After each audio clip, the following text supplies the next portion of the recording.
Hi everyone, and welcome to the Stitchin Post. I'm Nancy and this is Knitting with Nancy, and I'm here again with Trish, and this is our knit along, the Abrielle.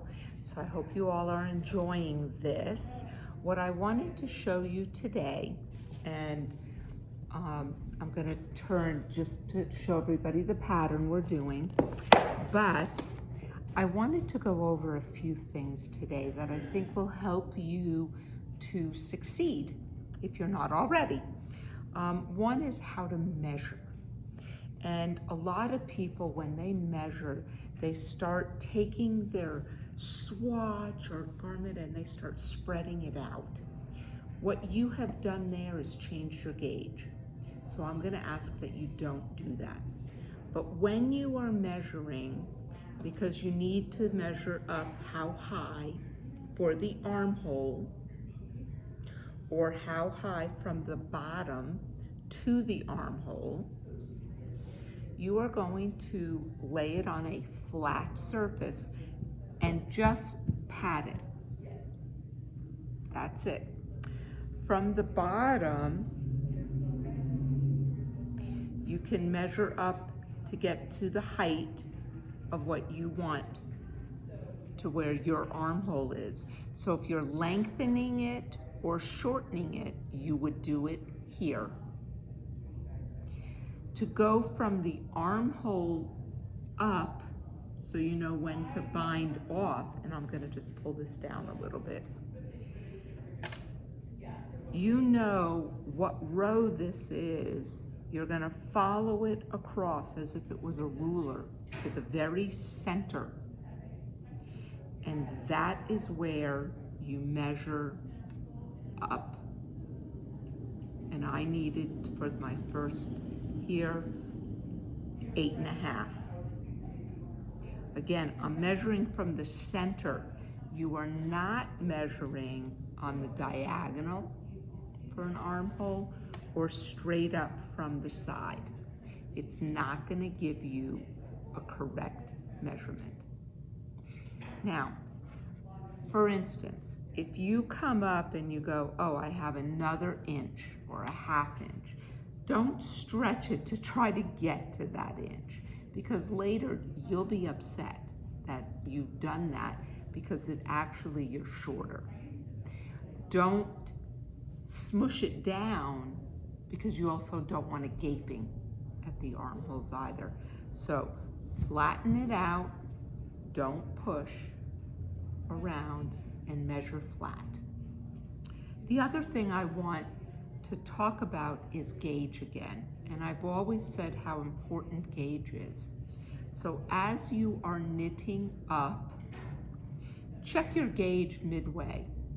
Because once we get the pattern and our hands start going, or we're sitting outside because the weather's so beautiful now, or we're freezing and we're inside and we might knit tighter or looser, you want to recheck your gauge because it could change. I know for me, I get looser. And if I get looser, I can manually think, tighten up my stitches, or I can go down a stitch size because I know I'm so loose that going down isn't going to change it. Just like if you get tighter and tighter, you can always go up a needle. You don't have to rip it out. But you do need to pay attention because otherwise you could end up with a garment either A-line or just really too big on top, which is why gauge is so important. The other thing I'm going to show today is this little handy tool. These are some of my favorite. They're circular stitch holders. They retail for $7. I'm using the short here, and why I like it is I can just feed my stitches on here, put it through, and leave it. So you can pull it all the way through or halfway and it doesn't come off. It's a great product. I like it better than those hard stitch holders that when I keep things on, I knock them around, but they're not flexible.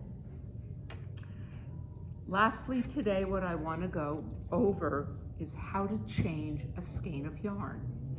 For some of you, and I've shown on previous videos, we've done, if it's over 60% of wool, we've done a spit and splice.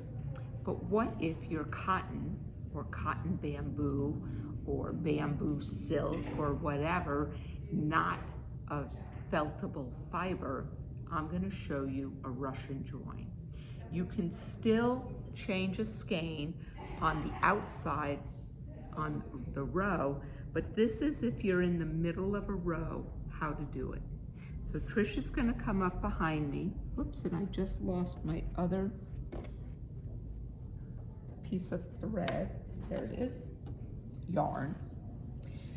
So I have short tails. We'll use this here.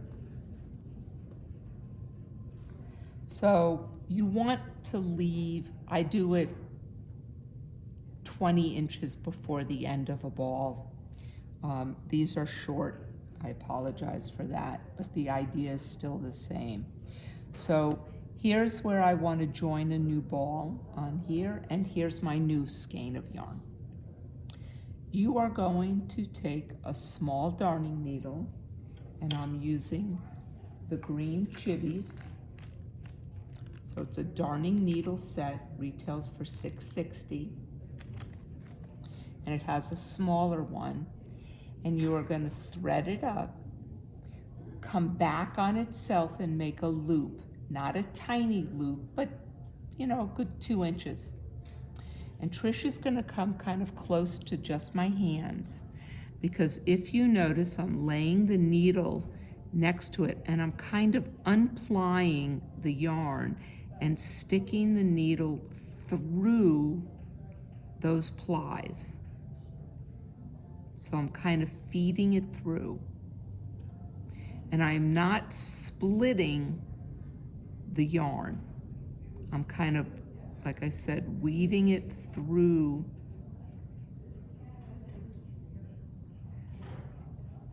And I'm going to pull that tail through.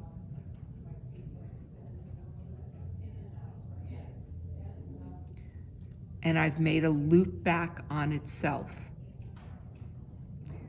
I'm going to hold that aside for a second, come to the one I want to join it to,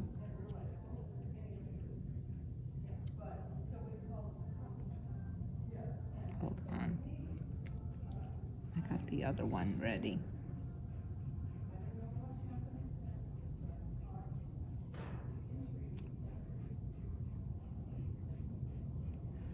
Thread up your current yarn.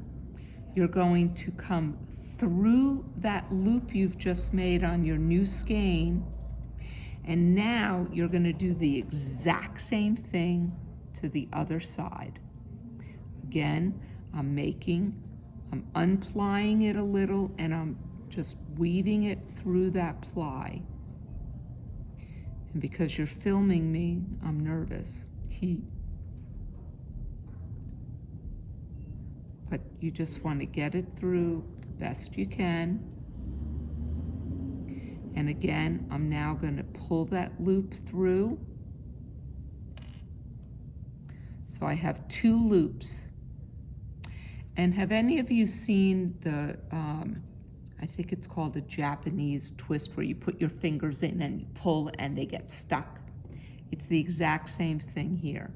I'm going to hold my hand over where I've just pulled it through and gently pull, tightening up that knot, and then I'm going to do the same thing here. I think I'm pulling the wrong one.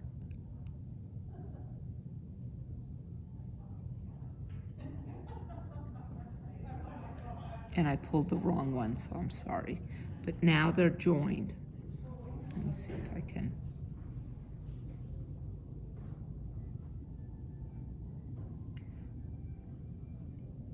So what that looks like from this side here, here's my join. I left one tail open, but the other side I wove that in. From the front, I have a little bit of a big stitch here that I can come later and redo. It's because I was showing somebody else and I yanked it. But for the most part, you will not see it. And from this end, you're going to weave this in. So again, to go over weaving in your threads.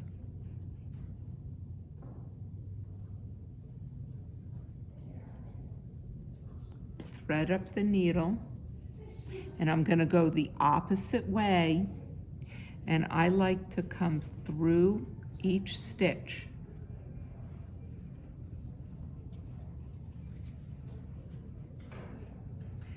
And I don't want to go through my design, so I can just turn and go back the other way if I want. Or go around it. But you do not want to go through your lace design. And I'm just weaving that through. I usually do about 3 inches. And again, the idea is I don't want to see it from the front. Because then, and now when you wear it, you don't know. So I hope that helped. If you need any help along the way, remember I'm here. We have a few more videos to go and we'll be done with this. I'm going to go over seaming probably next, and how to pick up stitches for the neck and the armholes. So have a great day, happy knitting, and we'll see you soon. Bye-bye.